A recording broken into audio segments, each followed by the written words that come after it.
Hello friends, तर आज आपण बघणार आहोत मुठे भरलेले मुठे. तर हे पहिल्या पावसातले मुठे आहेत आणि खायला खूप हेल्दी असतात. तर हे आपण स्टफ करणार आहोत. तर हे अशा प्रकारे मी आतून व्यवस्थित क्लीन करून घेतलेले आहेत. हे जिवंत असतानाच याची भाजी करायची. म्हणजे एकदा ते समजा आपण ठेवून दिले आणि ते मेले आणि त्यानंतर ते साफ करून त्याची भाजी केली तर तशी नाही करायची. जिवंत असतानाच त्याचे फांगडे तोडायचे आणि अशा प्रकारे ह्याला खोलून घेऊन आतून व्यवस्थित क्लीन करून घ्यायचं आहे आणि त्यानंतर याची भाजी बनवायची. स्टफ केले तरी चालतील, बिना स्टफ केले तरीही चालतील. तर मी आतून पूर्ण याला शॅलो करून घेतलेला आहे अशा प्रकारे. आणि ह्याला मुठा म्हणतात. खेकडी आणि चिंबोरी जरी घेतली तरी पण ते जिवंत असताना साफ करून घ्यायचे, क्लीन करून घ्यायचे आणि त्याची भाजी लगेच बनवून घ्यायची. असे ठेवून द्यायचे नाही कधी. तर ह्याची स्टफिंग करून झाल्यानंतर असं पॅक करून घेतात व्यवस्थित. पूर्वी काय करायची लोक, दोऱ्यांनी पण बांधायची, पण दोऱ्याने नाही बांधलं तरीही चालतं, ते व्यवस्थित स्टफ होतात. आणि हा फांगडा मी तोडून घेतलेला आहे. तर आपण आज मुठ्याची रेसिपी बघणार आहोत. आणि पावसामध्ये भरपूर येतात हे, वर्षातून एकदाच पावसाळ्यामध्ये खायला मिळतात. तर ह्याची आता आपण पूर्ण रेसिपी बघूया. आणि खूप सुंदर आणि स्वादिष्ट आणि अतिशय चविष्ट लागतात. भाकरीसोबत, भातासोबत खूप सुंदर लागतात. तर चला आपण रेसिपीला सुरुवात करूया. तर मी इथे जवळपास 1.5 वाटी भाजलेलं बेसन घेतलेलं आहे. बेसन व्यवस्थित भाजून घेतलेलं आहे, कच्चं नाही घ्यायचं. अद्रक, लसूण, हिरवी मिरचीची पेस्ट आहे ही, आणि कोथिंबीर पण त्यातच घेतली आहे मी. ती 2 चम्मच ॲड करून घेते आहे मी. तर ही पेस्ट घरी बनवलेली पण असते किंवा फ्रेश बनवली तरीही चालेल. आता हे कांदा आणि खोबरं मी भाजून घेऊन काळं वाटण तयार करून घेतलेलं आहे व्यवस्थित. तर हे पण मी 2 चम्मच ॲड केलेलं आहे. तर आता मसाल्यांमध्ये लाल तिखट, हळद, मीठ आणि मी गरम मसाल्यामध्ये मटण मसाला घेतलेला आहे. खूप सुंदर टेस्ट लागते ह्याच्याने. तर हे सगळे मसाले आपण ह्याच्यामध्ये ॲड करून घेऊया. शक्यतो वाटणामध्ये जे पाणी ॲड केलं आहे ना, त्यानेच हे पीठ व्यवस्थित भिजलं जातं. जर पाण्याची आवश्यकता वाटली तरच पाणी ॲड करायचं, नाही तर नाही केलं तरीही चालेल. तर आता मी बघते, जर लागलं गरज वाटली तर पाणी ॲड करेन, नाहीतर नाही करणार. तर आता हे व्यवस्थित मी मिक्स करून घेते स्टार्टिंगला. तर आता इथे माझं हे पीठ व्यवस्थित मिक्स करून झालेलं आहे आणि मला पाण्याची आवश्यकता नाही वाटली हे पीठ भिजवताना. वाटणामध्ये जेवढे पाणी होतं तेवढं इनफ होतं.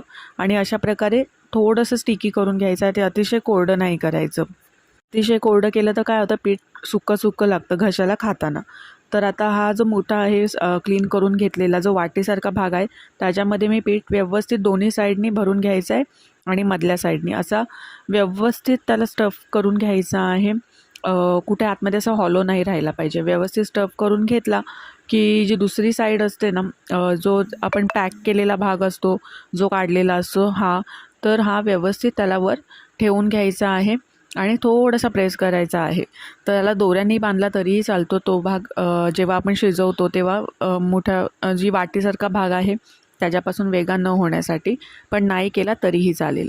तर आता मी काय केलेलं आहे, सगळे मोठे पहिल्यांदा भरून घेतलेले आहेत.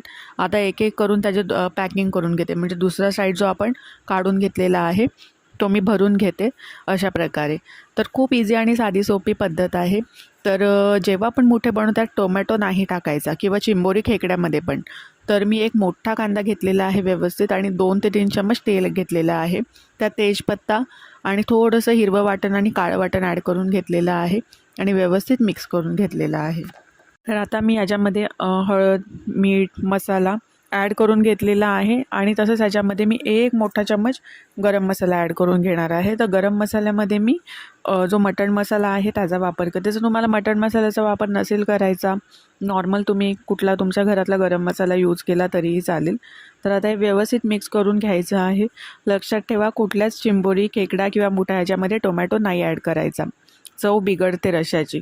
तर ह्याच्यामध्ये मी पाणी ॲड करून घेणार आहे. तर रस्सा तुम्हाला जसा पाहिजे तसा तेवढा घ्या तुम्ही, म्हणजे पाण्याचं प्रमाण तुमच्यावर आहे, जर कोणाला जास्त रस्सा आवडतो किंवा कमी.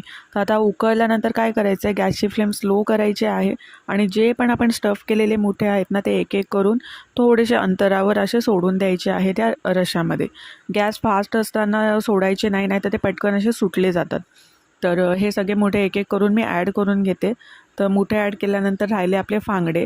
तर आता व्यवस्थित त्यांना साईड बाय साईड मी ठेवून घेते आणि त्यानंतर याच्यामध्ये फांगडे ॲड करून घेते. तर आता व्यवस्थित हे सगळं मी ॲड करून घेतल्यानंतर एवढं पीठ उरलेलं आहे.